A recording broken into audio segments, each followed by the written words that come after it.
আসসালামু আলাইকুম, প্রবাসী কল্যাণ টিভিতে আপনি আরও একবার স্বাগতম। এই মুহূর্তে আমি আছি ঢাকা ইন্টারন্যাশনাল এয়ারপোর্ট, হযরত শাহজালাল এয়ারপোর্টে। তো আজকে পুরা এয়ারপোর্ট না পুরো হ্যাং হয়ে গেছে। আজকে তারিখ হলো 20 তারিখ, 20শে জুলাই 2025 আজকের ডেট। একটু খোঁজ নিয়ে দেখেন এয়ারপোর্টের অবস্থা কি। যদি আমি দেখাই যে যাত্রী, তো এই তো অবস্থা এরকম। যদি ওই দিকেও দেখাই তাহলে দেখেন ওই যাত্রীর অবস্থা। এই পরিমাণ লাইন আর ক্রাউড আজকে ইমিগ্রেশন হ্যাম্পার হয়ে গেছে। কারণ হচ্ছে ওনাদের যে এখানে যে জনবল আছে এটা অ্যাবসলুটলি শাটডাউন হয়ে গেছে আজকে। মানে ফ্লাইট একেতে অনেক বেশি, তো জনবল ওই হারে নাই, প্রচুর ডিলে হইতেছে ইমিগ্রেশনে। আর তারপরে ইমিগ্রেশন অফিসার যারা ছিল তারা নিজেরা ইভেন আমাদের সাথে শেয়ার করছে, বাই দেখেন সার্ভার এত বাজে সার্ভার ব্যবহার করে। এই সার্ভারগুলা কারণ একটা যাত্রী 10 মিনিট পর্যন্ত আপনার চেকিংয়ে করতে নিতেছে, শুধুমাত্র দুর্বল ইনস্ট্রুমেন্ট ব্যবহার করার কারণে। এতে করে ভোগান্তি হচ্ছে আমাদের মতো যারা সাধারণ যাত্রী, তাদের শুধুমাত্র ভোগান্তি হচ্ছে। অতএব এই কষ্ট তো আমার মনে হয় দেখার কেউ নাই। তো আমি প্রবাসী কল্যাণ মন্ত্রণালয় অর্থাৎ এই সেক্টরটা একটু দেখার আর একটু দেখভাল করার অনুরোধ রইল। তো বিশ্বাস না হয় আপনারা নিজেরাই আজকে দেখতে পারেন, আইডেন্টিফাই করতে দেখতে পারেন যে আজকে কী অবস্থা হয়েছে এয়ারপোর্টে।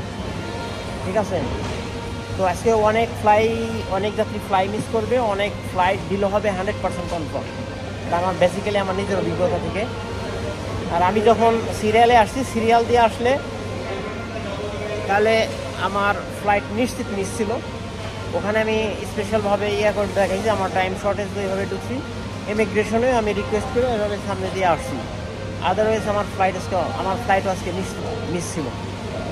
তো এভাবে তো আসলে সবাই এভাবে করতে সাহস পায় না, সবাই করতে পারে না, অতএব এগুলো মানুষের ভোগান্তি হয়। তো আশা করি এটা এই সমস্যা থেকে আমাদের এই কষ্টটা লাঘব হবে। প্রবাসী কল্যাণ টিভিতে প্রবাসীদের স্বার্থে আমার এই ভিডিওটা আপনাদের জন্য করা। সকলেই লাইক, কমেন্ট এবং শেয়ার করতে পারেন। আজকে যারা স্পেশালি আজকে 20 তারিখে যাদের ফ্লাই ছিল, যদি কোনো যাত্রী আপনারা বিশ্বের অন্যান্য এয়ারপোর্ট যখন তারা ব্যস্ত যে কত দ্রুত যাত্রীদের ইমিগ্রেশন থেকে শুরু করে সব ধরনের সার্ভিস দেওয়া যায়, সেখানে বাংলাদেশে একেবারে দুর্বল সার্ভার দিয়ে এই ইমিগ্রেশন করা হয়, যেখানে একজন যাত্রীর প্রায় 10 মিনিট পর্যন্ত লেগে যেতেছে।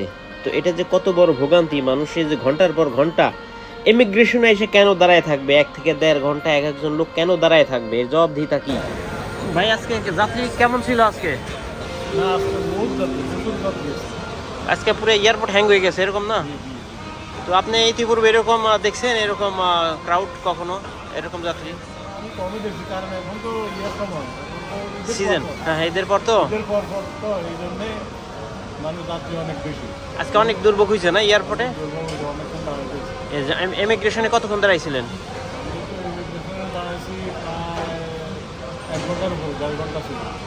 আর বাহিরে ট্রলি নিয়ে দাঁড়াইছিলেন কত? এয়ারপোর্টে স্বাভাবিক অর্থেই যাত্রী কম হবে, বেশি হবে, এটা স্বাভাবিক। এই যে দেখেন ইমিগ্রেশনের কি অবস্থা, হইয়া বাইরে সিরিয়াল গেছে। কারণ কি? সার্ভার দুর্বল, তারপরে হচ্ছে ইমিগ্রেশন বাই হ্যান্ডেলিং নর্মালি করে, ম্যানুয়ালি, লোকও কম। তাহলে এই এয়ারপোর্ট কি করে মানে চলে বলেন? কেন এই ভোগান্তি হবে? রেমিটেন্স আসে না দেশে, টাকা যায় কোথায়?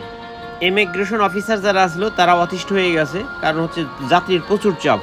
একেতে সার্ভার কাজ করে না, দ্বিতীয়ত মানুষের চিল্লাচিল্লি।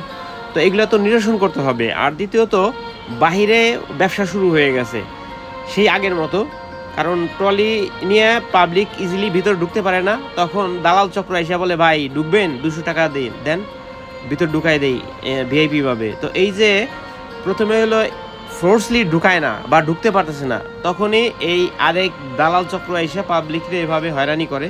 কারণ ইজিলি যদি সব মানুষ ঢুকে যায় তাহলে তো ব্যবসা থাকবে না। স্বৈরাচার পতন হওয়ার পরে যতটুকু চেঞ্জ হয়েছিল এটুকু আবার মলিন হইতে চলছে।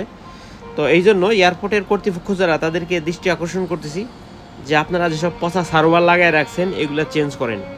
আর দ্বিতীয়ত যারা ইমিগ্রেশন অফিসার আছেন তাদের ওখানে জনবল বাড়ায় দেন, তাদেরকে আরও দক্ষ ইমিগ্রেশন অফিসার বসান, তাহলে ইমিগ্রেশনে আমাদের প্রবাসীদের ভোগান্তি কম হবে। যাদের টাকায় দেশ চলে কমসে কম এতটুকু তাদের জন্য করবেন ইনশাল্লাহ, আশা করি। দেশের চাকা কিন্তু এরাই ঘোরায়। প্রবাসী কল্যাণ টিভির সাথেই থাকার জন্য ধন্যবাদ। ভিডিওটা শেয়ার করে দেবেন সকল প্রবাসীর জন্য, কমেন্ট করতে পারেন যে কোনো সমস্যা।